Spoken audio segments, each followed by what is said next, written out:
musel som tam... Dobrý deň. Tak, spracoval som návrh.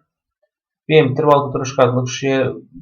Musel som tam skombinovať viacej veci, aby to nejako do seba hralo, aby to bolo vôbec realizovateľné. Poďme sa na to pozrieť.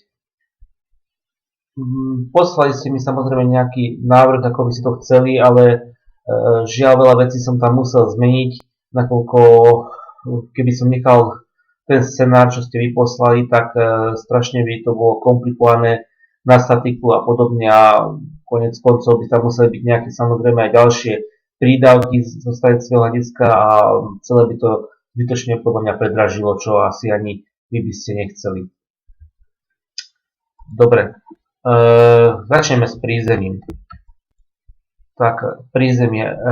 Celkové rozmery budovy sú 6,6 x 5,6 metra. Je tam uvažovaných tých 5 cm polistu na jednu na druhú stranu, ináč by to bolo tých 6,5 metra na 5,5 metra. Vstup je tu by bolo zádverie a tu by bola kúpeľňa, alebo tam nazvime to, že kúpeľňa toto štádiu. Viem, že kúpeľňu ste celý tu. Vychádzalo mi to blbo, lebo musel som to nejako dať dokopy. Žiaľ, predmetom bolo to schodisko, že schodisko musí byť buď na tejto stene, alebo na tejto stene. Keby to na tejto stene, tak dole nevyjdem tam, kde treba, to znamená do tohto bodu. Dole sem sa nedostanem, preto som to dal na túto stenu. Nemôžeme dať schodisko na túto ani na túto stenu, nakoľko nosný systém je ukladaný smerom takto tieto nosníky, či sú to nosníky, či to je železobetón čistý, či to je drevo, to je jedno, ale musí to byť ukladané vždy v kratšom smere, to znamená takto nám pôsobia nosné sily a keby tu je schodisko, tak tu by musela byť nejaká nosná stena, na ktorej by sa to dalo položiť. Preto takýmto štýlom, že takto sa bude ukladať nosný systém stropu a tu sa vynechá, tu bude diera, tu bude schodisko. Tady je to smerom sem, tu by bol ten prechod zatiaľ bez dverí, boli schody smerom dole, odtade to by boli schody smerom hore.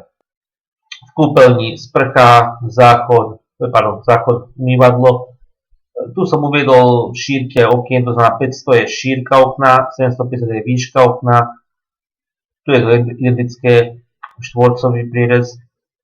Tu sme na miestnosti ako spoločenskej, čo pokrýva vlastne celé prvádzemné podlažie, vyššiu časť, nejaká pohovka alebo sedenie, jedálenia, tu by bol nejaký kuchynský pultík, kde by bolo tu nejaká varná doska a tu dres. Sem som dal krb, tu som dal komín smerom hore. Komín som uvažoval buď nerezový komín alebo nejaký kovový komín. Nechcem sem dávať murovaný komín, ako keby sem dám murovaný komín, zoberte si, že to je bodové zaťaženie a tým pádom ten murovaný komín by musel pokračovať až odtade to. To znamená, tu dole by sa tiež musel objaviť vo forme nejakého stĺpu, aby to vlastne podopieralo to, lebo to je externé zaťaženie bodové a bál som, že to prepikne ten strop, takže ideálne by bolo nejaké vyľahčené, to znamená buď nerezový alebo kovový komín. V pivnici tu je výstupné rámeno, tu nejaké dvere, aby sme to oddelili nejako od tej hornej časti. Celoplošná nejaká skladová pivnica a tu vstup do tej spodnej zachovalej časti pivnice. Podkroví, ako som hovoril, takto je výstup smerom do podkrovia, ideme takto do podkrovia, vyjdeme tu. Tu musí byť samozrejme zábradlie, tu by bol nejaký nazývam, že galéria, ale ináč chodba, vstup, jedna miestnosť, druhá miestnosť. Ja som to predsa rozdelil, že aby ste videli, že to môže byť parádne jedna miestnosť, druhá nejaká izba. Tu som dal nejak už menšie okná, aby to tam vychádzalo v tom štíte. Tu by bol výhľad smerom na bodok veľkým oknom. Sem som to zatiaľ nedával, do toho schodiska, aby to tam nepasovalo. Viem, že narúšame ten výhľad na bodok, ale ináč nevieme spraviť vážne to schodisko buď tu alebo tu, ale skôr sem, nakoľko tu mi to robí problém. Tu môžete vidieť nejaký rez, ako to vyzerá, ten rez je rezaný tu a pozrieme sa na túto stranu, to znamená, tu vidíme tie schody dole, túto schody hore a tie dvoje dverí hore. Tu som spravil nejaké predbežné vizualizácie, ako by to mohlo vyzerať, čiže toto je smerom od ulice, takto by to mohlo z celkom svetu vyzerať. Tu je ten nerezový komín alebo nejaký iný kovový komín. Tu je to okno smerom na bodok, čo sa pozeráme. Do kuchyne, viem, že ste chceli okno, môže sa sem ešte pridať nejaké okno, ale zbytočne by sme skradli od tých koničastých liniek.